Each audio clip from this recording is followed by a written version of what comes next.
ওটা আমি কইমু যারা বিচার করছেন একটু আরও যদি বিবেচনা থাকে কিচ্ছু করার থাকে তাই লাগে করা উচিত। তাই না আমরা কোনো কমপ্লেইন দিছেন না, এটা না তাই করা যেটা পাইছি আলহামদুলিল্লাহ করা। কিন্তু আমি করা আমার লাগছে, আমি ব্যক্তিগত হিসাবে আমার লাগছে এটা ইনসাফ ভিত্তিক হয়েছে না, ইনসাফটা হওয়া উচিত। এজন গরিব মহিলা তাই এখন এই এই জিওতে কই যাইবা, সন্তান আছে, 2টা মেয়ে আছে, মেয়েরও সন্তান আছে। এই এটা স্থায়ী এই 2.5 লাখ টাকা আপনি গড় বানাইতে পারতা না।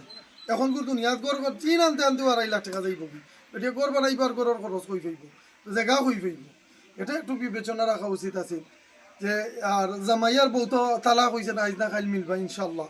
আমি দোয়া করি যে খেউর জিও হইতা না, আলাদা হইতা না, তারা মিলমিশে আইতা।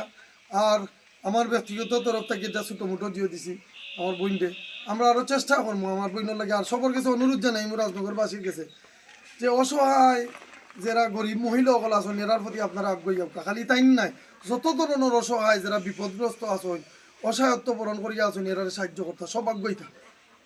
আসসালামু আলাইকুম রহমতুল্লাহি ওয়া বারাকাতুহু। অতটুকুই। আপনি কিছু কইলেন কিছু হোক ঘুমাই ওই যে আজকে যে এখন যে টাকা পাইছেন নি আপনি? টাকা দিলাম দিলাম, কোনো সমস্যা নাই। আপনি দিলেন? আমরা স্ট্যান্ড বাজি, আমরা নিয়ত নাই দেখানো কিচ্ছু। গনিয়া দেখো আমরা যে সাইমনে দিছেন, আল্লাহ সাইমনের রহমত করতা বরকত দিতা, তা বলছি আইলে তোমার নামে আইলে আমরা আবার তোমার কাছে পৌঁছাই দিই। তুমি জানো নি 5,000 টাকা তারা দিছে, তুমি জানো না, আমরা আনিয়া দিছি। আমি তো জানি না, এখন আপনারা দিচ্ছেন, আমি জানছি। আমি সবার লাগি দোয়া করি। আসসালামু আলাইকুম। ওয়ালাইকুম।